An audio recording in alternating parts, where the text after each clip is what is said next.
অনেকক্ষণ ধরে ফোনটা বেজেই যাচ্ছে। ঘুম ঘুম চোখে ফোনটা রিসিভ করে ইভা। খুবই বিরক্ত ভাব নিয়ে ঘুম জড়ানো গলায় বলে, হ্যালো ইভা। হ্যালো ইভা, কই রে তুই? নাবিলা, উগান্ডায় বসে বারবিকিউ পার্টি করতেছি। ইভা, তুই কি আমার সাথে ফান করার ট্রাই করতেছিস? নাবিলা, ট্রাই না রে দোস্ত, আমি তোর সাথে সিরিয়াসলি ফানি করতেছি। এত সকাল সকাল মানুষ ঘুম ছাড়া আর কি করে? আমার আরামের ঘুম হারাম করে এখন জিজ্ঞেস করছিস কি করতেছি? সামনে পাইলে না কষাইয়া একটা দিতাম কানের নিচে। ইভা, এখন মোটেও সকাল না বুঝছেন মহারানী, সকাল 9:30 বাজে। এখনো পড়ে পড়ে ঘুমাচ্ছস বলি কলেজে কে যাবে শুনি? নাবিলা, এই রে, তুই আর ও আগে ফোন দিবি না? কত দেরি হয়ে গেল ইভা, তোমাকে ফোন দিয়ে দিয়ে আমি ক্লান্ত। নাবিলা, আজাইরা প্যাচাল বাদ দে, এখন ফোন রাখো, কলেজে দেখা হচ্ছে, বাই। ইভা ফোন রেখে তাড়াতাড়ি ফ্রেশ হতে গেল ইভা। এই ফাঁকে পরিচয় পর্বটা সেরে ফেলি। এতক্ষণে নিশ্চয় বুঝে গেছেন ইভা হলো আমাদের গল্পের নায়িকা। বাবা মায়ের একমাত্র মেয়ে, তাই আদরটা একটু বেশি না অনেক বেশিই। অনেক চঞ্চল, যখন যা মন চায় তাই করে। কিছুটা বাচ্চা স্বভাবের। একটা প্রাইভেট ভার্সিটিতে বিবিএ পড়ছে। আপাতত এটুকুই থাক। ইভা ফ্রেশ হয়ে নিচে খেতে গেল। বাবা মা খাবার টেবিলে বসে অপেক্ষা করছিল ওর জন্য। বাবা মাকে দেখে, গুড মর্নিং মামুনি এবং বাবাই। ইভা, সকাল 10টা বাজে, এখনো তোর জন্য মর্নিং বসে আছে? একটু পর গুড নুন হয়ে যাবে। খানিকটা রেগে বলল ইভার মা। মামুনি প্লিজ, এমনিই দেরি হয়ে গেছে, এখন এত বকা না দিয়ে নাস্তা দাও তাড়াতাড়ি। ইভা, তাড়াহুড়ো না করে ঠিকভাবে খেয়ে যা। মামুনি প্লেটে খাবার দিতে দিতে বলল। অবশ্যই মামুনি, তুমি তো জানোই দুনিয়া একদিকে আর আমার খাওয়া একদিকে। হাসতে হাসতে বলল ইভা। ওর বলার ভঙ্গিমায় বাবা মাও একসাথে হেসে উঠল।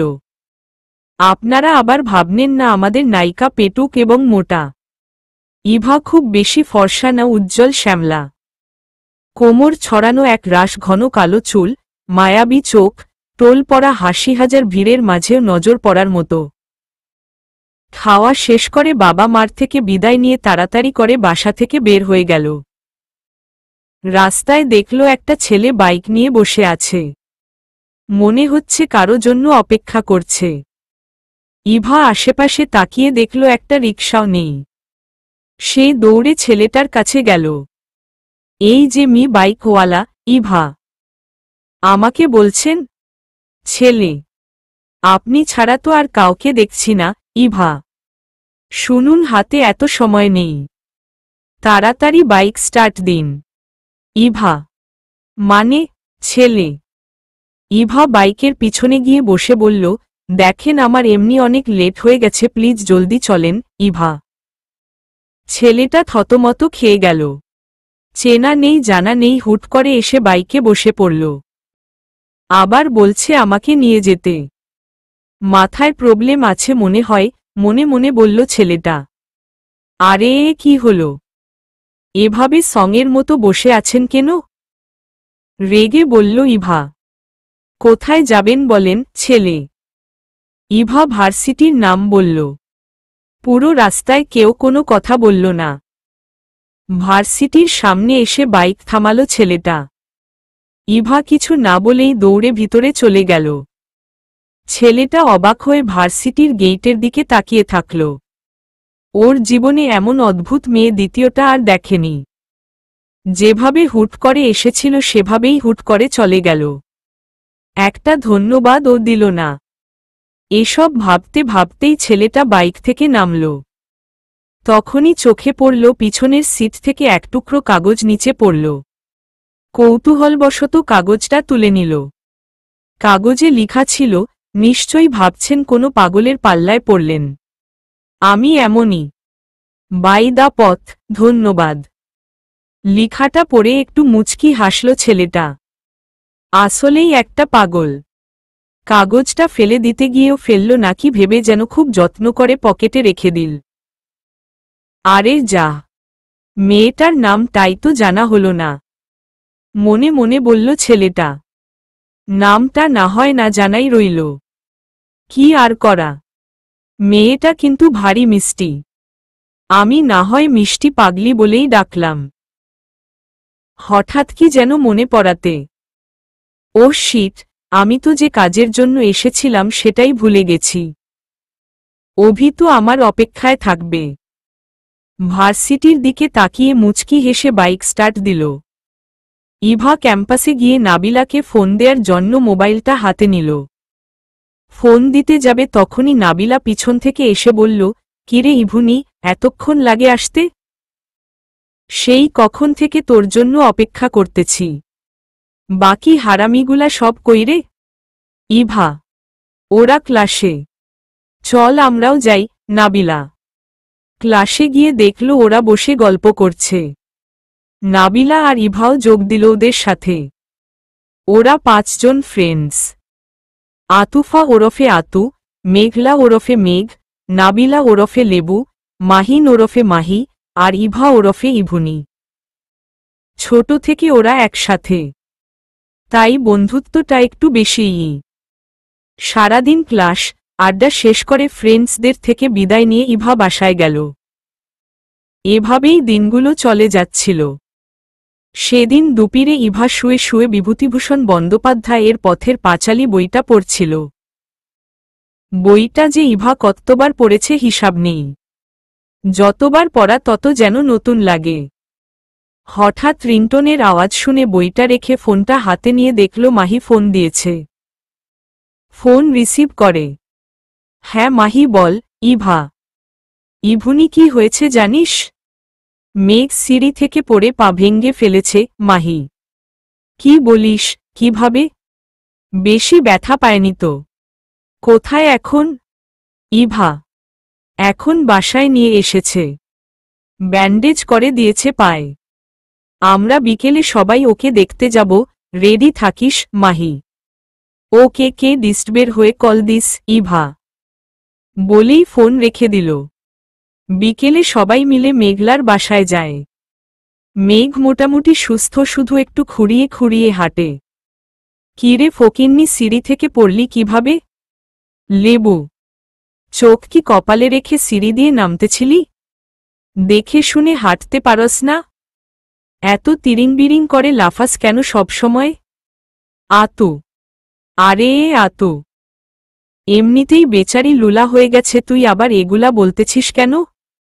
ইভা। তোরা থামো তো। মেঘ, সত্যি করে বলতো কোনো ছেলেকে লুকায় দেখতে গিয়ে এভাবে পড়ে পাটা ভাঙলি? মাহি। ওই ইভুনি, খবরদার আমাকে লুলা বলবি না। দাঁড়া একবার আমার পাটা ভালো হোক, সব কোয়েটারে ম্যারাথন দৌড় দেওয়াবো, তখন বুঝবি এই মেঘ কি জিনিস। মেঘ। সবাই একসাথে মুখ ভেঙচি দিয়ে বলল, হইছে। আর বইলেন না, আমরা জানি আপনার দৌড় কতটুকু পর্যন্ত। এভাবে গল্প করতে করতে বিকেল গড়িয়ে সন্ধ্যা নেমে এলো। কারোরই সেদিকে খেয়াল নেই। হঠাৎ নাবিলা ঘড়ির দিকে তাকিয়ে বলে উঠল, দোস্ত 8টা বেজে গেছে। বাসায় যাব কখন? কি হো। সবাই একসাথে চিৎকার দিয়ে বলে উঠল। আতিফা সাইড ব্যাগটা নিয়ে উঠে দাঁড়াল। তাড়াতাড়ি চল, নইলে আজকে আর বাসায় ঢুকতে দিবে না। আতু। মেঘ আর ওর আম্মু থেকে বিদায় নিয়ে সবাই চলে আসল। আতিফা, নাবিলা আর মাহিন একদিকে যাবে আর ইভা যাবে অন্যদিকে। সবার থেকে বিদায় নিয়ে ইভা রিকশার জন্য দাঁড়িয়ে রইল। ওর অনেক শীত লাগছে। ইদানিং ভালোই ঠান্ডা পড়তে শুরু করেছে। তাড়াহুড়ো করে বাসা থেকে বের হওয়ায় চাদর আনতে মনে ছিল না। এত রাত হবে সেটাই বা কে জানত। একটা রিকশাও নেই। অগত্যা হাঁটতে শুরু করল। 2 হাত একসাথে করে কিছুটা জোরসড়ভাবে হাঁটছে ইভা। অন্যমনস্ক থাকায় পায়ের সাথে কিছু একটা লেগে পড়ে যেতে নিলে কে যেন সামনে থেকে দুহাত দিয়ে ধরে ফেলে। ইভা সামনে তাকিয়ে দেখে সেদিনে সেই বাইকওয়ালা ছেলেটা। সেদিন ভালোভাবে খেয়াল করেনি, আজ ছেলেটার দিকে একভাবে তাকিয়ে থাকে। হলুদ টি শার্টের উপর কালো জ্যাকেটটায় মানিয়েছে বেশ ছেলেটাকে। ছেলেটা দেখতেও যথেষ্ট হ্যান্ডসাম। লম্বা, উজ্জ্বল শ্যামলা গায়ের রং, চওড়া কাঁধ, প্রশস্ত বুক দেখেই বোঝা যায় জিম করে মনে হয়। ছেলেটার মাঝে এক অন্যরকম মায়া আছে। ছেলেটাও ইভার দিকে অপলকভাবে তাকিয়ে আছে। আজ যেন আরও বেশি মায়াবী লাগছে মিষ্টি পাগলিটাকে। চুলগুলো উঁচু করে বেঁধে সামনে এনে রেখেছে গোলাপি ঠোঁট, চোখে মুখে কিছুটা ভয়ের লেশ ছড়িয়ে আছে। সময়টা কিছু সময়ের জন্য থেমে গেছে মনে হয়। দুজনই দুজনের দিকে এক দৃষ্টিতে তাকিয়ে আছে। এভাবে কতক্ষণ ছিল বলতে পারবে না কে ওই। কয়েক সেকেন্ড, কয়েক মিনিট বা তারও বেশি। ইভা নিজেকে সামলে নিয়ে সরে দাঁড়ায়। নীরবতা ভেঙ্গে বলে, আপনার জ্যাকেটটা আমায় একটু দিবেন? আমার খুব শীত লাগছে। আমি ঠান্ডা সহ্য করতে পারি না। ইভার কথায় ছেলেটা অবাক হয়ে ওর মুখের দিকে তাকিয়ে থাকল। কিছুক্ষণ পর কিছু না বলে মুচকি হেসে জ্যাকেটটা খুলে ইভার হাতে দেয়। ইভা জ্যাকেটটা পরে নিল। ছেলেটা মুগ্ধ চোখে চেয়ে আছে। সাদা ড্রেসের উপর কালো জ্যাকেটটায় খুব মানিয়েছে মিষ্টি পাগলিটাকে। মনে হচ্ছে একটা সাদা পরী তার সামনে দাঁড়ানো। আনমনে এসব ভাবতে ভাবতে সামনে তাকিয়ে দেখে পাগলিটা নেই। আশেপাশে খুঁজতে থাকে। একটু দূরে তাকিয়ে দেখে একটা রিকশায় উঠে চলে যাচ্ছে মিষ্টি পাগলিটা। ছেলেটা ওখানেই দাঁড়িয়ে রইল। ইভা পিছনে তাকিয়ে বলল, আমার ভার্সিটির সামনে কাল ঠিক 10টায় আসবেন। আপনার জিনিস পেয়ে যাবেন। যতক্ষণ রিকশাটা দেখা যায় ছেলেটা একদৃষ্টিতে তাকিয়ে রইল। এতটাও পাগল হয় বুঝি? কত সহজেই জ্যাকেটটা চেয়ে বসল। মনে হচ্ছিল যেন কত চেনা, কত আপন, কত আপনজন। কোনো জড়তা নেই, নেই কোনো সংকোচ। ওই চোখের দিকে তাকালে যেন ওর গভীরতায় নিজেকে হারিয়ে ফেলে। ওর সেই নিষ্পাপ চাহনি, মায়াভরা মুখটা কিছুতেই মন থেকে ভুলতে দিচ্ছে না পাগলিটাকে। ওর জোরতাহীনভাবে বলা কথাগুলো, এতটা সরলতা ওকে নিয়ে ভাবাতে বাধ্য করে। বারবার প্রেমে পড়তে ইচ্ছে হয় খুব। এসব ভাবতে ভাবতেই আনমনে হাঁটছিল ছেলেটা। ধুর, কি সব ভাবছি আমি, আর প্রেম নো চান্স নিজের মনেই বলে ওঠে। তখনই চোখের সামনে পাগলিটার মায়া ভরা মুখটা ভেসে ওঠে। আবার পাগলিটার ভাবনায় ডুবে যায়। আমি কি এবার সত্যিই প্রেমে মিষ্টি রানীটার প্রেমে পড়ে গেলাম? নিজেই নিজেকে প্রশ্ন করে। কিছুক্ষণ ভেবে মুচকি হেসে চুলগুলো এলোমেলো করে বলে উঠে, অপেক্ষা এখন সকাল হওয়ার। রাতের এই সময়টা ইভার ভীষণ প্রিয়। প্রতিদিন রাতে দোলনায় বসে কফির মগ হাতে নিয়ে রাতের সৌন্দর্য উপভোগ করতে দারুণ লাগে।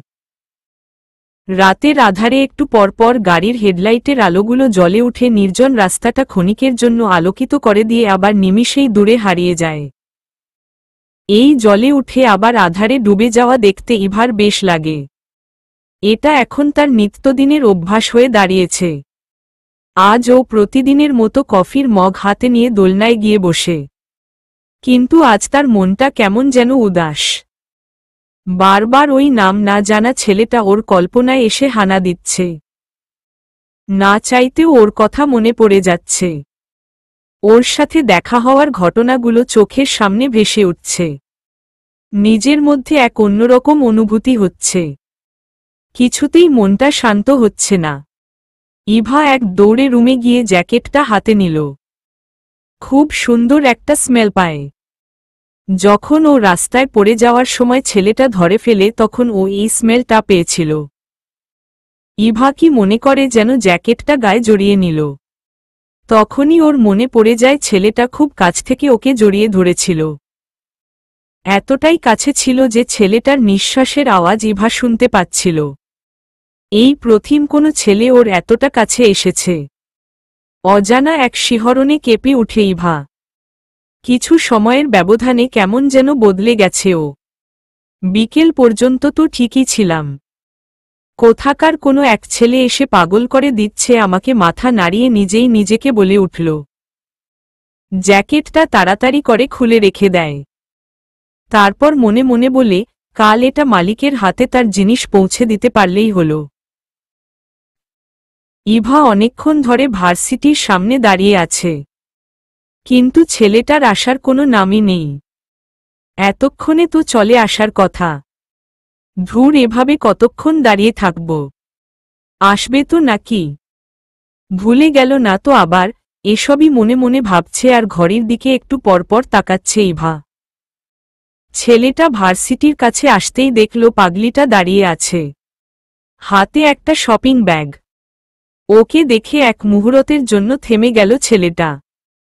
মিষ্টি কালার একটা লং থ্রি-পিস পরা, চুলগুলো উঁচু করে খোপার মতো করে বাঁধা, অবাধ্য চুলগুলো বাঁধন থেকে মুক্ত হয়ে আছে। মিষ্টি পাগলিটাকে আজ যেন আরো বেশি মিষ্টি লাগছে। দূরে দাঁড়িয়ে মন ভরে ওকে দেখতে লাগল ছেলেটা। এভার চোখে মুখে কিছুটা বিরক্তিকর ভাব। একটু পরপর ঘড়ি দেখছে সে আর আশেপাশে তাকাচ্ছে না। অনেক রাগিয়েছি পাগলিটাকে। এবার যাই বলে এক পা করে আগাতে লাগল ছেলেটা। আমাকে খুঁজছ? পাশ থেকে বলে উঠল ছেলেটা। এই যে মিস্টার, জিজ্ঞাসু দৃষ্টিতে রাগীভাবে তাকালো ইভা। আয়ান। আয়ান আহমেদ ছেলেটা। সে যাই হোক, আয়ন অথবা লায়ন। ইভা। হোয়াট? লায়ন মানে আয়ান? আল্লাহ, আপনি লায়ন মানে জানেন না? মুখে হাত দিয়ে অবাক হয়ে জিজ্ঞেস করল ইভা। আয়ান ভ্রু কুঁচকে ওর দিকে তাকাল। আপনাকে তো নার্সারিতে ভর্তি করা উচিত। LION lion. লায়ন মানে হল সিংহ। ইভা। এক্সকিউজ মি, আমি জানি লায়ন মানে সিংহ। আমার নাম আয়ন ও না, আর লায়ন ও না। আমার নাম আয়ান। আয়ান। ওই একই হল। ঘুরে ফিরে বটতলা, মুখ ভেঙচি দিয়ে বলল ইভা। আমাকে তোমার কোনো দিক দিয়ে লায়ন মনে হয়? আয়ান। সব দিক দিয়েই। যাই হোক, এই নিন আপনার জ্যাকেট, বলেই ব্যাগটা এগিয়ে দিল ইভা। আয়ান হাত বাড়িয়ে ব্যাগটা নিল। ইভা বাই বলে চলে যাচ্ছিল, পিছন থেকে আয়ান ডাক দিল। এই যে মিস অপরিচিতা। আয়ান। জি বলেন, ঘুরে তাকিয়ে বলল ইভা। আপনার নামটা কি জানতে পারি? আয়ান। নাম দিয়ে কাজ কি? ভ্রু কুঁচকে ইভা বলল। নাম বেচে কিনব ঘি। আয়ান বলেই হাসল। ইভাও হেসে দিল। ফ্লার্টিং? ইভা। ফ্লার্ট করাও একটা আর্ট, সবাই পারে না। আয়ান। বাব্বা, ওয়েরি জোমার্টান স্যার রেডি থাকে দেখছি। ইভা। থাকতে হয় ম্যাডাম। তো নামটা কি বলা যাবে? আয়ান। জান্নাত আমরিন ইভা। ইভা বলেই চলে যাচ্ছিল কি ভেবে পিছনে তাকিয়ে বলল। আপনি হয়তো ভাবছেন আপনাকে থ্যাঙ্কস বলিবি কেন? কারণ এটা আপনার দায়িত্ব ছিল। একটা মেয়ে বিপদে পড়লে তাকে লিফট দেয়া, জ্যাকেট দিয়ে সাহায্য করা আপনার দায়িত্ব। বাই। আয়ান মুচকি হেসে আস্তে করে বলে, এই দায়িত্বটা আমি সারা জীবনের জন্য নিতে চাই মিষ্টি রানী। বাসায় এসেও শান্তি পাচ্ছে না ইভা। সারাক্ষণ চোখের সামনে আয়ানের মুখটা ভাসছে। ওর সাথে দেখা হওয়ার মুহূর্তগুলো নিয়েই আনমনে ভাবছে। কখনো কোনো ছেলেকে এতটা ভালো লাগেনি। কিন্তু আয়ানের প্রতি প্রথম দিন থেকেই একটা আলাদা টান অনুভব করে। খুব কাছের কেউ মনে হয়। এই টানটা কিসের সেটা ইভা জানে না। শুধু জানে আয়ানকে নিয়ে ভাবতে ওর ভালো লাগে, ওর সামনে দাঁড়ালে কেমন যেন ঘোরের মধ্যে চলে যায়। এর নামই কি ভালোবাসা? ভালোবাসা কি এভাবেই হয়ে যায়? নিজেই নিজের মনকে জিজ্ঞেস করে ইভা। আয়নার সামনে তাকিয়ে থেকে বলে, যদি কাউকে নিয়ে স্বপ্ন সাজাতে ভালো লাগার নাম ভালোবাসা, তাহলে আমি আয়ানকে ভালোবাসি। যদি কারো কথা ভেবে লজ্জায় লাল হয়ে যাওয়ার নাম ভালোবাসা, তাহলে আমি আয়ানকে ভালোবাসি। হ্যাঁ, ভালোবেসে ফেলেছি আয়ানকে আমি। আচ্ছা, আয়ান কি আমাকে ভালোবাসে? ও কিভাবে যেন তাকায় আমার দিকে। ওর চোখের মাঝে আমি অন্য কিছু দেখতে পাই। আয়নায় নিজের চোখে চোখ পড়তে লজ্জায় চোখ নামিয়ে নেয়। এই দিকে আয়ানের ও কিছুই ভালো লাগছে না। সকাল থেকে শুধু ইভার কথাই ভাবছে। কোনো কাজেই মন বসাতে পারছে না। ইভার সাথে দেখা হওয়ার কথাগুলো ভাবছিল। ভাইব্রেশনের আওয়াজে ভাবনা থেকে বেরিয়ে এলো। ফোন হাতে নিয়ে দেখল সাইফ ফোন দিয়েছে। সাইফ বল, আয়ান, আড্ডায় চলে আয়, আমরা সবাই আছি, বলেই সাইফ ফোন রেখে দিল। আয়ান উঠে গিয়ে মোবাইলটা পকেটে নিয়ে খয়েরিটি শার্টটা পরতে পরতে বাসা থেকে বের হল। উদ্দেশ্য আড্ডাখানা। আড্ডাখানায় গিয়ে দেখল আরাফ, আতিশ, নিশান, সাইফ বসে আছে। এটা ওদের প্রতিদিনের রুটিন। সারাদিন যে যেখানেই থাকুক না কেন সন্ধ্যায় এই সময়টা নদীর পাড়ে এসে আড্ডা দিবে। আয়ান ও ওদের সাথে গিয়ে বসল। কিন্তু ওর মনটা আজ আড্ডায় নেই। কিছুতেই মন বসাতে পারছে। ফ্রেন্ডসরাও খেয়াল করল আয়ান আজ কিছুদিন ধরেই অন্যমনস্ক। কিরে মাম্মা, কি হইছে? নিশান, এত আপসেট কেন? বলবি তো। আরাফ, কি এত ভাবতাছস মামা? আতিশ, তোর মামির কথা। আয়ান, যে ছেলে জীবনে একটা প্রেমও করেনি মেয়ে দেখলেই এভয়েড করে আসছে তার মুখে এমন কথা শুনে সবাই কিছুক্ষণের জন্য স্তব্ধ হয়ে গেল। কার কথা? সবাই একসাথে বলে উঠল। আয়ান সবার অবাক হওয়া চোখের দিকে একবার করে চোখ ঘুরিয়ে বলল, তোদের ভাবির কথা। আয়ান, দোস্ত সব মাথার উপরে দিয়া যাইতেছে। নিশান, কেমনে কি? একটু কত। আতিশ, দোস্ত ঝাইরা কাশ দে। আরাফ, কাহিনী কি সেইটা বল। সাইফ। আয়ান সবার দিকে তাকালো। সবাই আগ্রহ নিয়ে আয়ানের দিকে তাকিয়ে আছে। ওরা যে কতটা অবাক হয়েছে সেটা ওদের চোখ দেখেই বোঝা যাচ্ছে। আয়ান ইভাকে প্রথম দিন থেকে শুরু সব খুলে বলল। ওরা সবাই তো অবাক। আয়ানের মতো ছেলেটাও শেষ পর্যন্ত প্রেমে পড়ল। ওদের যেন বিশ্বাসই হচ্ছিল না। নীরবতা ভেঙ্গে আরাফ বলল, কংগ্রেটস মাম্মা, অবশেষে তোর সিঙ্গেল লাইফের অবসান ঘটল। শেষ পর্যন্ত তুইও প্রেমে পড়ে গেলি। আরাফ, আমি তো প্রেমে পড়িনি, প্রেম আমার উপরে পড়েছে। আয়ান, ওই যাই হোক, যেই যার উপরে পড়ুক, পড়ছে তো সেটাই আসল কথা। তুই পড়লেও পড়ছস আর প্রেম পড়লেও পড়ছে। কথা এইটা না, কথা হচ্ছে ট্রিট দিচ্ছি কবে।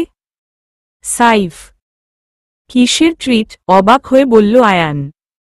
আব্বে হালা, তুই সিঙ্গেল থেকে মিঙ্গেল হইয়া গেলি, এই সুখে আমাদেরকে ট্রিট দিবি? আতিশ, প্রেমে পড়লেও ট্রিট দিতে হয়। আয়ান, তুমি প্রেম করবা, বিয়ে করবা, বাচ্চা পয়দা করবা আর আমাদেরকে ট্রিট দিবা না? আমরা কি বৈশা বৈশা আঙ্গুল চুষব? নিশান, তোদেরকে আঙ্গুল চুষতে বলছে কে? তোরাও বিয়ে কর, বাচ্চা পয়দা কর, আমি কি ধরে রাখছি? আর আমি তো এখনো ওকে কিছুই বলিও নি, তোরা বিয়ে বাচ্চা পর্যন্ত চলে গেছিস। আয়ান, আরে বেটা বলস নাই তো কি হইছে বলবি? আমরা আছি কি করতে। আরাফ, মামা অনেকদিন পার্টি হয় না, চিল হয় না, মাস্তি হয় না, সব হবে এবার। সবাই একসাথে জোরে বলে উঠে।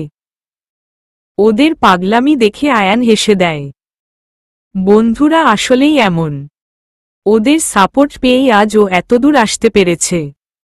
এখন আয়ানের নিজের কাছেই কিছুটা হালকা লাগছে।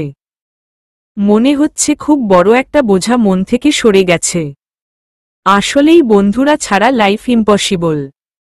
দোস্ত একটা গান হয়ে যাক তাইলে এখন, বলেই আরাফ গিটারটা আয়ানের দিকে বাড়িয়ে দেয়। সবাই গোল হয়ে বসেছে। অনেক দূরে জেলেরা মাছ ধরছে। ওখান থেকে কিছুটা আলো আসছে। এলোমেলো বাতাস, অদ্ভুত সুন্দর একটা পরিবেশ। আয়ান গিটারে সুর তুলল। রূপকথার গল্পরা খেলছে তোমার চোখে। তুমি আড়াল রাখছ কেন মন? পথ ভুলো মেঘেরা কি জানি কি ভেবে থেমে গেছে দেখো অকারণ। ও যায় না ফেরানো নিজেকে। মন বলে থেকে যাও না আরো। আমারও কি বলা হচ্ছে এমন? চোখের পাতায় অভিমান হাজারো, অভিমান হাজারো। গিটারটা সাইফের হাতে দিয়ে উঠে দাঁড়ায় আয়ান। বন্ধুদের থেকে বিদায় নিয়ে আনমনে হাঁটতে থাকে। ইভা ভার্সিটি থেকে এসে দেখল ওর খালাতো বোন আহির এসেছে। আহিরকে দেখে তো ইভা ভীষণ খুশি। অনেক দিন পর দুই বোন একসাথে হল। খাওয়া দাওয়া করে শুয়ে শুয়ে গল্প করতে করতে কখন যে বিকেল হয়ে গেল টেরি পায়নি দুজন। দুজনেরই হোশ এলো ইভার মায়ের ডাকে। তোদের দুইটার কথা শেষ হয়েছে? এত কথা পেটের ভিতর জমা রাখিস কিভাবে? ইভার মা: খালাম্নি, কতদিন পর ইভুটার সাথে দেখা হলো বলো তো, কত কথা জমে আছে। এত তাড়াতাড়ি কি শেষ হয় নাকি আহির? অনেক গল্প হয়েছে, এবার উঠো, বাকি গল্প পড়ে করিস বলেই ইভার মা চলে গেল। এই শোন না ইভু, আমার না কিছু শপিং করতে হবে। চল বের হই, শপিং করাও হবে, ঘোরাও হবে। আহির যথা আজ্ঞা বেহেনজি, মাথাটা কিছুটা নিচু করে দুহাত জড়ো করে দুষ্টুমি মাখা গলায় বলল ইভা। তোর ফাজলামো আর গেল না, যা রেডি হয়ে নে। মুচকি হেসে আহির বলল। আহির আর ইভা কথা বলতে বলতে রিকশা করে যাচ্ছিল। আহির সামনের দিকে তাকিয়ে বলল, এখানে এত মানুষ কেন রে? পুলিশের গাড়িও দাঁড়ানো। কি ব্যাপার বলতো? আহির: কি জানি রে, বলতে পারি না তো। ইভা: ওই পুলিশটা দেখ, কি হ্যান্ডসাম না। আহির: পুলিশ আবার হ্যান্ডসাম ও হয় নাকি? কি সব আজিব আজিব কথা বলস তুই? হাসতে হাসতে বলল ইভা। এখানে আজিবের কি দেখলি তুই? কিছুটা গাল ফুলিয়ে আহির বলল। আজিব না তো কি? ওহহ, সরি সরি, আমি তো ভুলেই গেছিলাম। তুই তো আবার পুলিশ দেখলেই ক্রাশ খাস। কি যে পাস তুই পুলিশের মধ্যে ক্রাশ খাওয়ার, গড নোজ। ইভা: তোর পুলিশে এত এলার্জি কেন আমি সত্যিই এখনো বুঝতে পারি না। দেখ শেষমেশ না পুলিশই তোর গলায় ঝুলে, হাসি চেপে বলল আহির। এই কথায় ইভা বেশ রেগে গেল। ফালতু কথা একদম বলবি না বলে দিচ্ছি। দেশে কি পোলার উপরে ঠাডা পড়ছে যে পুলিশ বিয়ে করতে হবে? দরকার হলে আমি সারা জীবন কুমারী থাকব, তাও মরে গেলেও পুলিশ বিয়ে করব না। পুলিশ মানেই ঘুষখোর, ঘুষ ছাড়া এরা আর কিছু চিনে না। মানবতা বলতে এদের কিছুই নাই। পুলিশ নাকি জনগণের বন্ধু, আদতে পুলিশ হলো জনগণের সবথেকে বড় শত্রু। ওরা নিরপরাধদের জেলে ঢুকিয়ে আসল অপরাধীদের সাথে হাত মিলায়। এজন্যই পাবলিক পুলিশ দেখলেই গালি দেয়। ইভা আরও কিছু বলতে চাইছিল। আহির হাত নাড়িয়ে ওকে থামিয়ে দিল। শোন, এটা তোর ভুল ধারণা। হাতের 5 আঙ্গুল যেমন সমান হয় না, তেমনি সব পুলিশ খারাপ হয় না। আহির: পুলিশ মানেই অসৎ। সে মানুষ হিসেবে ভালো হলেও ওই ইউনিফর্মটা গায়ে দিলেই সেও ঘুষখোর হয়ে যায়। ইভা বলছে তোরে তুই নেগেটিভ ভাবে দেখিস, তাই তোর কাছে পুলিশের সবকিছুকেই নেগেটিভ মনে হয়। পজিটিভ ভাবে ভাবার চেষ্টা কর, অনেক অনেস্ট পুলিশ পাবি। আহির: আমার ভাবা লাগবে না, তুই ভাব তোর পুলিশ নিয়ে। মুখ ভেঙচি দিয়ে বলল ইভা। হইছে, অনেক বলছস, লেকচার থামা, আমরা চলে আসছি। আহির রিকশা থেকে নেমে দুজনে শপিং মলে গেল। প্রয়োজনীয় টুকটাক শপিং করল। শপিং শেষ হতে হতে সন্ধ্যা হয়ে গেল। শপিং শেষ করে বাসার উদ্দেশ্যে রওনা দিল দুজন। সেই পুলিশের গাড়িটা এখনো আছে। ইভা গাড়িটা দেখে মুখ ফিরিয়ে নিতে গেলেই একজনকে দেখে ওর চোখ আটকে যায়। সে কাকে দেখছে? কিছুক্ষণের জন্য থমকে যায়। ভুল দেখল না তো? রিকশাওয়ালাকে থামাতে বলে নেমে পড়ল রিকশা থেকে। একটু সামনে এগিয়ে গেল। যা দেখে তা দেখার জন্য একটুও প্রস্তুত ছিল না ইভা। ওর মাথায় যেন আকাশ ভেঙে পড়ল। ইভা রিকশা থেকে নেমে সামনে এগিয়ে গেল।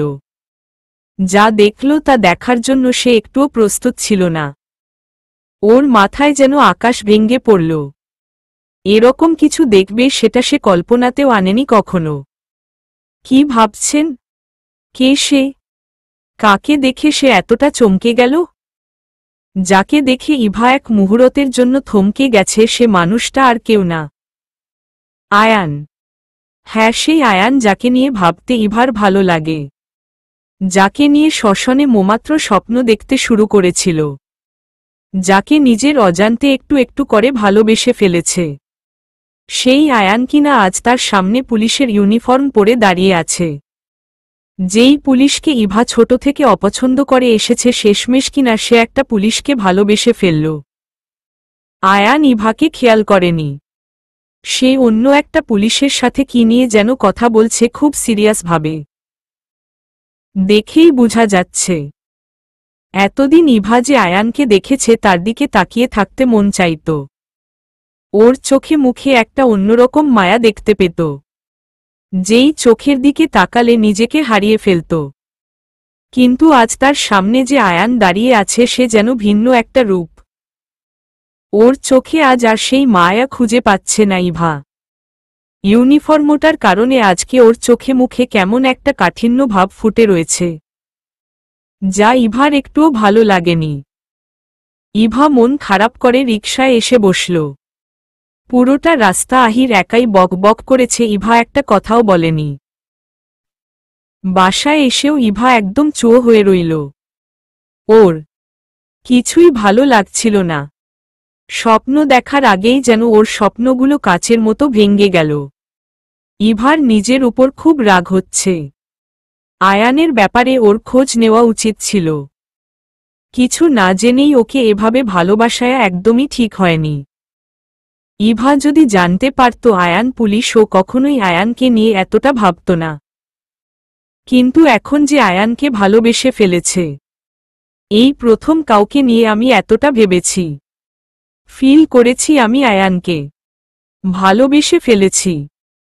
জানি না ওর মাঝে কি আছে, কিন্তু ওর সামনে এলেই আমি কেমন যেন হয়ে যাই, ঘোরের মধ্যে চলে যাই। ভালোবাসা বুঝি এমনই হয়। কখন যে ওকে নিয়ে একটু একটু করে স্বপ্ন দেখতে শুরু করেছি আমি নিজেও জানি না। আবার ছোট থেকেই আমি পুলিশ দেখতে পারি না। যেই আমি পুলিশ সহ্য করতে পারি না, সে আমি একটা পুলিশের সাথে সারা জীবন থাকা, তাকে নিয়ে ভাবা জাস্ট ইম্পসিবল। নিজের মনেই বলে উঠে ইভা। সব কেমন যেন এক মুহূর্তে এলোমেলো করে দিয়ে গেল। এমন তো না হলেও পারত। ইভা নিজের রাগটা কন্ট্রোল করতে পারছিল না। সে ছুটে গিয়ে ড্রেসিং টেবিলে থাকা সবকিছু ছুঁড়ে ফেলে দেয়। পুরো ঘর এলোমেলো করে ফেলে। হঠাৎ ফ্লোরে বসে পড়ে। ওর চোখ থেকে এক ফোঁটা জল গড়িয়ে পড়ে। ইভা জানে না এটা কিসের জল, শুধু এটুকু জানে ওর খুব কষ্ট হচ্ছে। ভালোবাসার মানুষকে দূরে সরানোর কষ্টটা বুঝি এমনই হয়। জানা নেই ইভার। আয়ানের মুখটা মনে পড়লেই ইভার বুকটা ফেটে যাচ্ছে। খুব অল্প সময়ে ও ইভার মনে অনেকটা জায়গা দখল করে ফেলেছে। কিন্তু আয়ান পুলিশ এটা মনে হলেই ইভা কেমন যেন হয়ে যায়। অনেকক্ষণ চুপ করে নিজের মনের সাথে বোঝাপড়া করে ইভা সিদ্ধান্ত নিয়ে নেয় সে ভুলে যাবে আয়ানকে। আজ থেকে আয়ান নামে কাউকে আমি চিনি না। হ্যাঁ, কাউকে চিনি না। আয়ান নামে কেউ আমার লাইফে আসেনি, কখনো আসবেও না, জোরে চিৎকার করে বলে উঠে ইভা। আজ এক সপ্তাহ নিজেকে ঘর বন্দি করে রেখেছে ইভা। কারো সাথে কথা বলে না। সারাদিন ঘরে চুপ করে বসে থাকে। ফ্রেন্ডের সাথেও কথা বলে না। আয়ান যে ওর মনের কতটা জায়গা দখল করে রেখেছে এখন খুব ভালোভাবেই সেটা বুঝতে পারছে ইভা। কিন্তু আয়ানকে নিয়ে সে সামনে আগাতে চায় না। একটা পুলিশের সাথে সারা জীবন শেয়ার করা তার পক্ষে কোনোভাবেই সম্ভব না। এটাই তার শেষ কথা। আজ 10 দিন পর ইভা ভার্সিটি আসলো। ভার্সিটি এসেই সবার এক গাদা প্রশ্নের মুখোমুখি হতে হল। কোথায় ছিল এতদিন? কেন আসেনি? ফোন অফ করে রেখেছিল কেন? কি হয়েছিল? ইভা একটুখানি হেসে সব প্রশ্নগুলো এড়িয়ে গেল। মুখে শুধু বলল, অসুস্থ ছিলাম একটু। আজ ক্লাস করতেও ভালো লাগছে না। ইদানিং ওর কিছুই ভালো লাগে না। সেই হাসিখুশি চঞ্চল মেয়েটা এই কয়দিনে কেমন যেন মনমরা হয়ে গেছে। এই কয়দিনে যেন অনেক বড় হয়ে গেছে ইভা। নিজের কাছেই নিজেকে বড্ড অচেনা লাগে আজকাল। অনেকক্ষণ ধরে ক্লাসে মন বসানোর বৃথা চেষ্টা করে শেষ পর্যন্ত আতিফাকে নিয়ে বের হয়ে গেল। হ্যাঁ রে ইভু, আমরা কোথায় যাচ্ছি? হাঁটতে হাঁটতে বলল আতিফা। জানি না রে আতু। যেদিকে চোখ যায় হাঁটতে থাক ইভা। দুজনই আর কোনো কথা না বলে হাঁটতে থাকে। হঠাৎ আতিফা জোরে বলে উঠে, আরে স্যার, আপনি এখানে?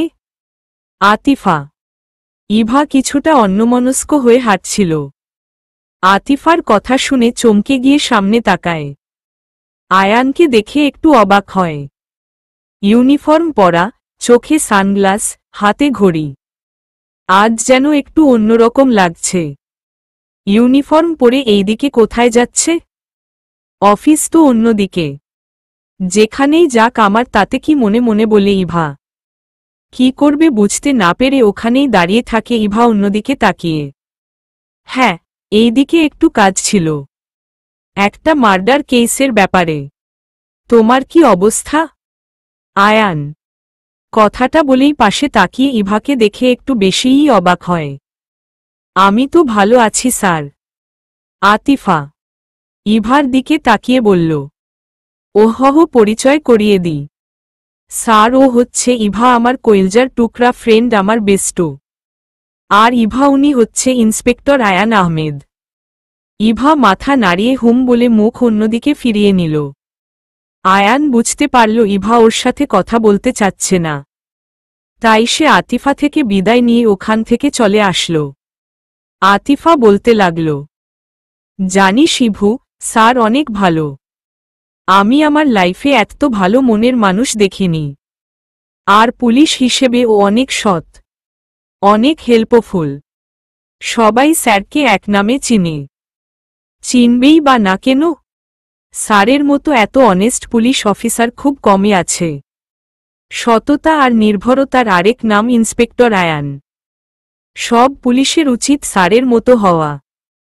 তাহলে আমাদের চারপাশটা আরও সুন্দর আর দুর্নীতি মুক্ত হতো। এত অন্যায় হতো না। তুই ওনাকে কিভাবে চিনিস? ইভা, তোকে বলেছিলাম না, কলেজ থেকে বাসায় ফেরার পথে কিছু ছেলে আমাকে অনেক বাজে কথা বলতো।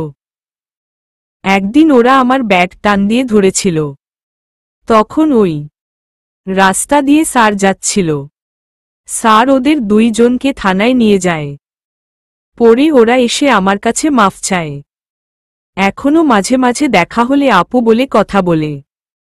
তোকে তো বলেছিলাম ইন্সপেক্টর আয়ানের কথা। ভুলে গেলি নাকি? আতিফা, ওহুনি তাহলে সেই আয়ান? ইভা, হ্যাঁ রে ইভু, উনি সেই আয়ান। স্যার সেদিন না থাকলে আমার যে কি হতো ভাবলেই আমার গা ভয়ে শিউরে ওঠে। স্যার শুধু আমাকেই বাঁচায়নি, ওই ছেলেগুলোকেও চাকরির ব্যবস্থা করে দিয়েছিল। স্যারের মনটা একদম অন্যরকম। মনটা যেমন ভালো, আর দেখতেও মাশাল্লাহ। ঈশ্বস, স্যারের বউটা কত লাকি হবে। আমার তো ভাবতেই হিংসা লাগে। আতিফা, হইছে মেরি মা, এবার চুপ কর। এত কথা কেমনে বলস?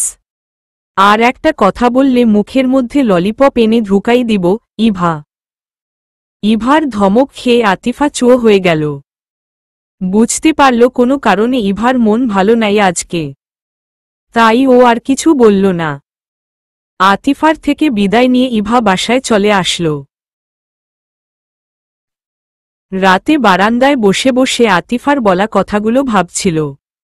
ও কি আয়ান সম্পর্কে ভুল বুঝছে? ও যতটা ভাবছে হয়তো আয়ান পুলিশ হিসেবে ততটাও খারাপ না। ঠিকই তো, আয়ান যদি সেদিন আতুকে না বাঁচাতো তাহলে ওর সাথে অনেক খারাপ কিছু হলেও হয়ে পারত। আয়ান তো পারত আতুকে না বাঁচিয়ে ওখান থেকে চলে যেতে। ও তো আতুকে চিনতও না, কিন্তু ও ওর দায়িত্ব পালন করেছে। আতুকে ওই ছেলেগুলোর হাত থেকে বাঁচিয়েছে, শুধু তাই না ওই ছেলেগুলোকে খারাপ পথ থেকে ভালো পথে এনেছে।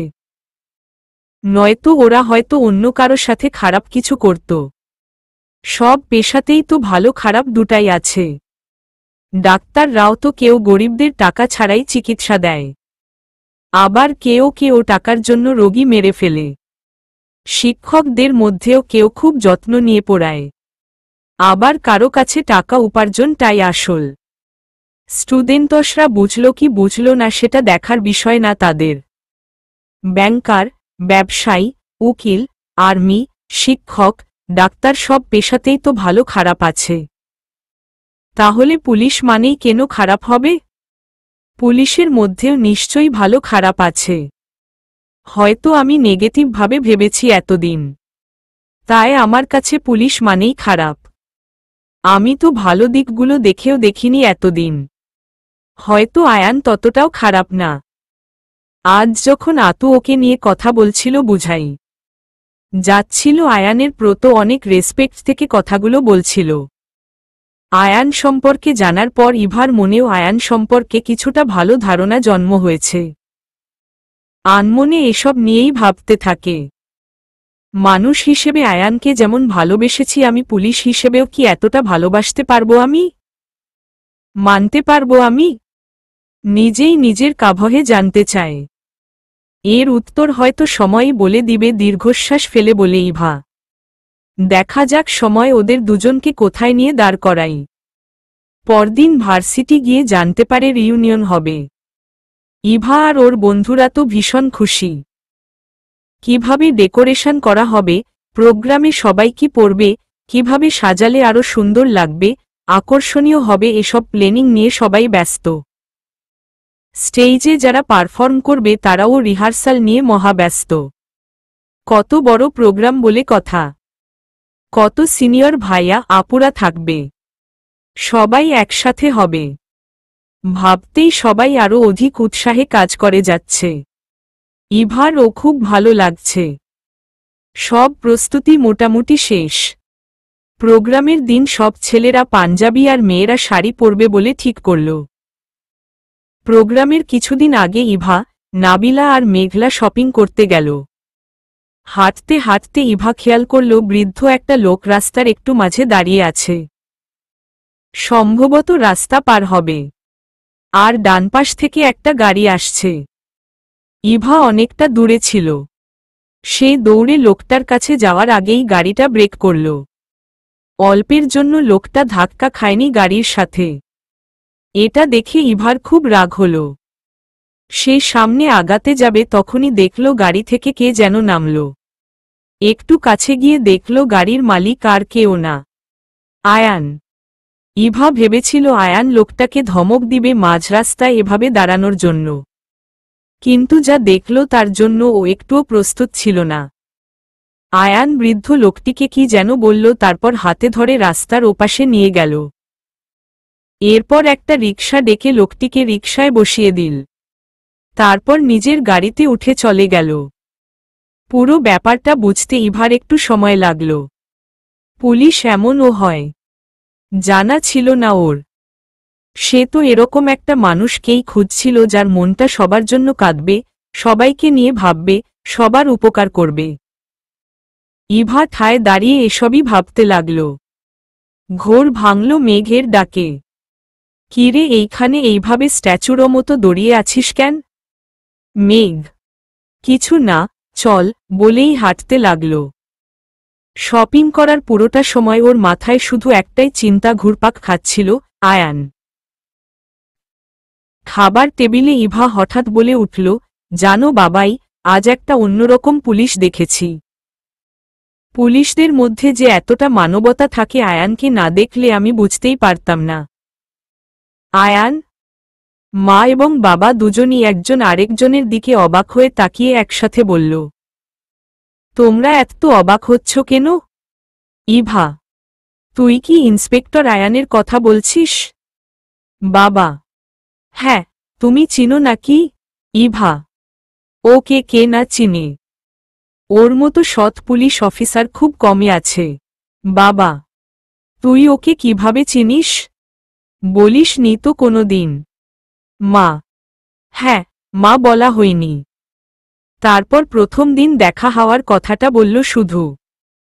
খাওয়া শেষ করে রুমে এসে আয়ানের কথা ভাবতে ভাবতে কখন যে ঘুম পাখি এসে ঘুম পাড়িয়ে দিয়ে গেছে ইভা টেরি পায়নি। আজ ভার্সিটির রিইউনিয়ন। কাল ও এত বেশি এক্সাইটেড ছিল যে সারা রাত ওর একটুও ঘুম হয়নি। খুব সকালে ঘুম থেকে উঠে গোসল করল। হেয়ার ড্রায়ার দিয়ে চুল শুকালো। আজ নীল জামদানি শাড়ি পরেছে, কুচিটা সাদা। গাঢ় করে কাজল দিয়েছে, সাদা নীল গোল্ডেন কালার চুড়ি, কানে গোল্ডেন ঝুমকা, লাল ম্যাট লিপস্টিক। কোমর ছড়ানো লম্বা চুলগুলো খোপা করল। খোপায় যদি বেলি ফুল না দেয় ইভার কাছে পুরো সাজটা অসম্পূর্ণ মনে হয়, তাই খোপায় বেলি ফুল গুজে দিল। আয়নায় নিজেকে বারবার খুঁটিয়ে দেখছে ইভা, কোনো কিছু বাদ পড়ল কিনা। নিজেই নিজেকে বলল, বাহ ইভা, তোকে তো আজ সেই লাগছে। ইভা বাবা মায়ের কাছে গিয়ে বলল, এটেনশন প্লিজ, মামনি এবং বাবাই। Look at me. বাবা মা দুজনই ওর দিকে তাকিয়ে হাসল।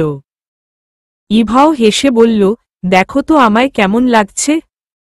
আরে হহ বাহ, আমার মেয়েকে তো আজ পুরাই রাজকন্যার মতো লাগছে। বাবা মা এসে ইভাকে জড়িয়ে ধরে বলল, মাশাল্লাহ, আমার পুচকু ইভুটা কত বড় হয়ে গেছে। আমার মেয়েটার উপর যেন কারো নজর না লাগে। মা এমন দোয়া করলে তো সারা জীবনেও কারো নজর পড়বে না আমার উপর। তাহলে তো আইবুড়ো হয়ে থাকতে হবে। হায় আল্লাহ, তখন কি হবে? আমার কি বিয়ে হবে না? কত স্বাদ ছিল বই নিয়ে আমার। ইভা, চুপ ফাজিল, দিন দিন এত দুষ্টু হচ্ছিস না তুই। মাথায় হালকা আঘাত করে মা বলল, যাহ বাবা, আমি আবার কি বললাম? সত্যি বললেও দোষ। আল্লাহ তোমার কাছে বিচার দিলাম। দুহাত উপরে তুলে বলল ইভা। বাবা মা দুজনই হেসে উঠল ওর ছেলেমানুষি দেখে। দেখিস আসার সময় সাথে করে জামাই নিয়ে আসিস না যেন আবার। বাবা বাবাবাই কৃত্রিম রাগ দেখিয়ে বলল আহ্লাদি গলায় বলল ইভা, তোকে দেখে আজকে যে কোনো ছেলে তুলে নিয়ে বিয়ে করেও ফেলতে পারে। ওর আর কি দোষ বল? বাবা মামুনি তোমার বরকে সামলাও। বেশি বেশি একদম। ইভা, আমি গেলাম বলেই পার্সটা নিয়ে বেরিয়ে গেল ইভা। ভার্সিটিটা আজ একদম অন্যরকম লাগছে। খুব সুন্দর করে সাজানো হয়েছে। একদম অচেনা লাগছে আজ এতদিনের চেনা ক্যাম্পাসটা। চারপাশটা মুগ্ধ হয়ে দেখতে দেখতে হাঁটছিল ইভা। হঠাৎই কারো সাথে ধাক্কা খায়। অল্পের জন্য পড়ে যায়নি। নিজেকে সামলে নিয়ে যেই কিছু বলতে যাবে সামনে তাকিয়ে কথা হারিয়ে ফেলে ইভা। এ কাকে দেখছে সে? এইখানে এভাবে ওকে দেখবে একদমই আশা করেনি ইভা। চারপাশটা মুগ্ধ হয়ে তাকিয়ে দেখতে দেখতে হাঁটছিল ইভা। হঠাৎই কারো ধাক্কা খায়। অল্পের জন্য পড়ে যায়নি। নিজেকে সামলে নিয়ে যেই কিছু বলতে যাবে সামনে তাকিয়ে ও কথা হারিয়ে ফেলে। এ কাকে দেখছে সে? ইভা ওকে এখানে এইভাবে দেখবে আশাই করেনি। আয়ান ওর সামনে দাঁড়িয়ে আছে। নীল পাঞ্জাবির সাথে সাদা চুড়িদার। পাঞ্জাবির হাতগুলাও কিছুটা বটে রেখেছে। এক হাতে ঘড়ি। পাঞ্জাবিতে একটা ছেলেকে এতটা সুন্দর লাগে ইভার জানা ছিল না। এমনিতেও ছেলেরা পাঞ্জাবি পরলে ইভার দেখতে ভালো লাগে, কিন্তু কাউকে যে এতটা ভালো লাগে ইভার জানাই ছিল না যদি আজ আয়ানকে না দেখত। আজ আয়ানকে অনেক সুন্দর লাগছে। যাকে বলে ভয়ঙ্কর সুন্দর। ইচ্ছে করছে গিলে খেয়ে ফেলতে। আজকে কলেজে কত মেয়ে আসছে, সবাই ওর দিকে তাকাবে। এটা ভাবতেই ইভার খারাপ লাগল। ওর আয়ানকে কেন অন্য মেয়েরা এভাবে দেখবে। ইভার মন চাচ্ছে আয়ানের কপালে বড় করে কপালের একপাশে কাজল দিয়ে একটা টিপ দিয়ে দিতে। ছোট বাচ্চাদের যেমন দিয়ে দেয় মায়েরা, যেন নজর না লাগে। আয়ানকে টিপ দিলে কেমন লাগবে সেটা ভেবেই ইভার খুব হাসি পেল। আয়ান ইভাকে দেখে এক মুহূর্তের জন্য নিজেকে হারিয়ে ফেলে। সাদা নীল শাড়ি, হাত ভর্তি চুড়ি, খোপায় খুব বেশি স্নিগ্ধ লাগছে আজ ওকে। আয়ান মনে মনে বলল, পৃথিবী তুমি থমকে দাঁড়াও, ঘড়ির কাঁটা যাও থেমে যাও। আমি আমার মিষ্টি পাগলিটাকে এভাবেই দেখে যেতে চাই। ইভার ঠোঁটের নিচে খুব ছোট একটা তিল আছে। এই তিলটাই যেন ওর সৌন্দর্য হাজার গুণে বাড়িয়ে দিয়েছে। ওকে দেখলেই শুধু বলতে ইচ্ছে হয়, আমি আবার আর একটা বার তোমার প্রেমে পড়তে চাই। কি দেখছো এভাবে তাকিয়ে? জীবনে ছেলে দেখনি মনে হয়। আয়ান কককি কিছু না তো। আয়ানের কথায় ঘোর ভাঙ্গে ইভার। উফফ, এই ছেলেটার সামনে আসলেই আমার যেন কি হয়ে যায়। এত ভালো লাগে কেন ওকে। ওর সামনে আসলে সব কেমন উল্টাপাল্টা হয়ে যায় এর থেকে বড়, মনে মনে বলে ইভা। বুঝি বুঝি সামনে এরকম হ্যান্ডসাম ছেলে থাকলে সবাই এরকম হাঁ করেই তাকায়, মাথা নাড়িয়ে বলে আয়ান। আসছে। কি আমার হ্যান্ডসাম? মুখ ভেঙচিয়ে বলে ইভা। আপনি আমাকে ধাক্কা কেন দিলেন? মেয়ে মানুষ দেখলেই ধাক্কা দিতে মন চায়, তাই না? তার উপর যদি আমার মতো। ইভা ওরে বাবারে, যেই না তার চেহারা, আবার নাম দিয়েছে পেয়ারা। ইভাকে থামিয়ে দিয়ে বলল আয়ান। কি হো চোখ বড় বড় করে কোমরে হাত দিয়ে বলল ইভা। তোমার মতো শাকচুন্নিরর সাথে ধাক্কা খাওয়ার টাইম নাই আমার। কত মেয়ে লাইন ধরে দাঁড়াই আছে এই আয়ানের জন্য, চুলে হাত দিয়ে বলল আয়ান। আমি শাকচুন্নি? রাগে গজগজ করতে করতে বলল ইভা। যে পরিমাণ আটা ময়দা মাখছ শাকচুন্নি মনে হয় তোমার চেয়ে বেটার। ইভা অতিরিক্ত রাগে কোনো কথা না বলেই সেখান থেকে চলে গেল। আর আয়ান ওখানেই দাঁড়িয়ে মুচকি মুচকি হাসছিল। কথাগুলো ও ইচ্ছে করেই বলেছে, ইভাকে রাগানোর জন্যই। রাগলে পাগলিটাকে আরও কিউট লাগে। কোমরে হাত দিয়ে নাকটা ফুলিয়ে চোখগুলো ছোট ছোট করে ভ্রু কুঁচকে এমনভাবে তাকায় একদম বাচ্চাদের মতো লাগে। মনে হয় নাকটা টেনে দিই। গালগুলো লাল হয়ে যায়। ইচ্ছে করে আলতো করে গালটা ছুঁয়ে দিতে। এসব ভাবতে ভাবতেই সামনে এগিয়ে যায় আয়ান। আয়ানের উপর রাগ করে সেই যে ড্রেসিং রুমে গিয়ে বসেছে সেখান থেকে আর বের হয়নি ইভা। কয়েকবার আতু আর লেবু এসে ডেকে গিয়েছে, ইভা যায়নি। একটার পর একটা গান, নাচ, আবৃত্তি হচ্ছে। ইভা এখান থেকেই শুনতে পাচ্ছে। আয়ানের উপর ওর মনটা খুব রেগে আছে। মনে মনে ভাবতে থাকে, আয়ান কি আমাকে পছন্দ করে? ওর তাকানোটা অন্যরকম কিভাবে যেন তাকায়। কিন্তু এমনভাবে কথা বলে, মনে হয় না আমাকে নিয়ে ওর মনে কিছু আছে। ভালোবাসা তো অনেক পরের ব্যাপার। এসব ভাবতেই ইভার মনটা খারাপ হয়ে যায়। হঠাৎ একটা অ্যানাউন্স শুনে ইভা চমকে ওঠে। একটা সিনিয়র ভাইয়া উপস্থাপনা করছিল। ভাইয়াটার একটা কথায় ইভা দাঁড়িয়ে যায়। আমাদের ভার্সিটিতে সাংস্কৃতিক প্রোগ্রাম হবে আর আয়ান ভাইয়ার গিটারে টুংটাং আওয়াজ হবে না তা কি হয়? আয়ান ভাইয়ের গান ছাড়া কি প্রোগ্রাম জমেছে কোনো সময়? সবাই তার স্বরে বলে উঠল, না। ভাইয়াটা আবার বলে উঠে, এবার আমাদের গান গেয়ে শোনাবেন আমাদের ভার্সিটির কৃতি ছাত্র ৩৬তম ব্যাচের আয়ান আহমেদ, যাকে এক নামে সবাই চিনে। ওনার আরও একটা পরিচয় আছে, একজন সৎ পুলিশ অফিসার। আয়ান ভাই তো আমাদের ভার্সিটির গর্ব। সবাই চিৎকার করে বলে উঠল, আয়ান ভাই আমাদের সবার গর্ব। আয়ান গিটার নিয়ে স্টেজে ওঠে। ইভা এক দৌড়ে স্টেজের সামনে গিয়ে দাঁড়াল। আয়ানের চোখ ইভাকে খুঁজছিল। সেই গিটারে সুর তুলতেই সবাই জোরে চিৎকার করে ওঠে। আয়ানের চোখ পড়ে ইভার দিকে। ইভা চোখ বড় বড় করে ওর দিকে তাকিয়ে আছে। আয়ান মুচকি হেসে ইভার দিকে তাকিয়ে গাইতে শুরু করে। প্রথম দেখে ভালো লাগা এলোমেলো মন। সময় যেন যাচ্ছে থেমে ভেবে সারাক্ষণ। রোদের রঙে যাক মিশে ভালো লাগা সব। তোমায় পেলে আর কিছুই চায় না অনুভব। তুমি এলে যেন অবাক শ্রাবণেরই সুখ। পলক চোখেরই যাক থেমে দেখে ওই মুখ। ভাসল মেঘে পরান আমার উদাসী মন। কান পেতে শুনতে পাবে বুকের কাঁপন। রেখে আসি পথের মায় পায় পায় বহুদূর। বেঁধে রেখে দুটো ছায়া আঁকি তবু একই সুর। ছায়া হয়ে আছো কাছে হৃদয় বুঝে সেই টান। কল্পনা জুড়ে আছে এক সুখ সুখ অভিমান।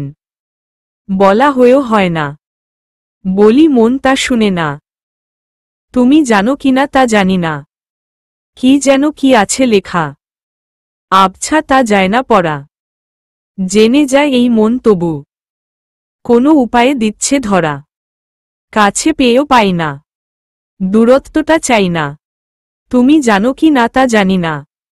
তুমি এলে যেন অবাক শ্রাবণেরই সুখ। পলক চোখেরই যাক থেমে দেখে ওই মুখ। ভাসল মেঘে পরান আমার উদাসী মন। কান পেতে শুনতে পাবে বুকের কাঁপন। শেষ লাইনটা গাওয়ার সময় বুকে হাত দিয়ে ইভার দিকে তাকিয়ে চোখ টিপ দিল। ইভা লজ্জায় মাথা নিচু করে ফেলল।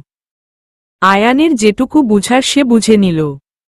আয়ানের প্রশ্নের উত্তর ইভার লজ্জাবনত চোখই বলে দিচ্ছে।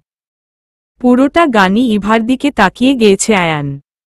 ইভা অবাক চোখে সবটা সময় ওর দিকে তাকানো ছিল। গান শেষ হওয়ার পর সবাই হাত তালি দিয়ে উঠল। আয়ান মুচকি হেসে স্টেজ থেকে নেমে আসল। ইভ তখনও হা হয়ে তাকিয়ে আছে। ওর কাছে পুরো ব্যাপারটা স্বপ্ন স্বপ্ন লাগছিল। পুরোটা প্রোগ্রামে ইভার চোখ আয়ানের দিকেই ছিল। সে যেন যত আয়ানকে দেখছে ততই মুগ্ধ হচ্ছে। উফ, এই ছেলেটা কি চুম্বক নাকি? যত ভাবি দূরে থাকব তত আরো বেশি কাছে চলে আসে। পাগল বানিয়ে দিবে আমাকে। আচ্ছা, ও কি গানটা আমাকে ডেডিকেট করে গেয়েছে? মনেই হচ্ছে। কিন্তু মুখে বলে আমি নাকি শাকচুন্নি। নিজের মনেই মনেই বিড়বিড় করে বলে মাথা নাড়িয়ে বলতে থাকে। একা একা বিড়বিড় করে কার উপর এত রাগ ঝাড়তেছ আয়ান? ইভা চমকে পাশে তাকিয়ে দেখে আয়ান ওর পাশে বসা। কিছু না, মুখ ঘিরিয়ে বলল ইভা। সেটা তো নিজের চোখেই দেখলাম। আয়ান। ইভা মুখ ভেঙ্গাল। এই মেয়ে তোমার কি মুখ বাঁকা? আয়ান। ইভা ভ্রু কুঁচকে আয়ানের দিকে তাকাল। কিছু বললেই মুখ এমন করো কেন? আয়ান। আমার মুখ আমি যা খুশি করব। আপনার কি তাতে? বলেই উঠে চলে গেল। যাওয়ার সময় একবার পিছনে ফিরে দুষ্টুমি ভরা চোখে আয়ানের দিকে তাকিয়ে মুখ ভেঙ্গাল। আয়ান রাগীভাবে তাকাতেই ইভা দৌড় দিল। আয়ান হেসে দিল ওর ছেলেমানুষি দেখে। সেলফোনটা হাতে নিল। আজ সারাদিন লুকিয়ে লুকিয়ে ইভার অনেক ছবি তুলেছে। ছবিগুলো দেখে নিজের মনেই বলে উঠল, আমি তো ভালোবেসে ফেলেছি তোমাকে, তুমিও একদিন আমাকে ভালোবাসবে। যতই মুখ ফিরিয়ে নাও না কেন একদিন তুমিই আমার কাছে আসবে। ওই দিনটার অপেক্ষায় রইলাম।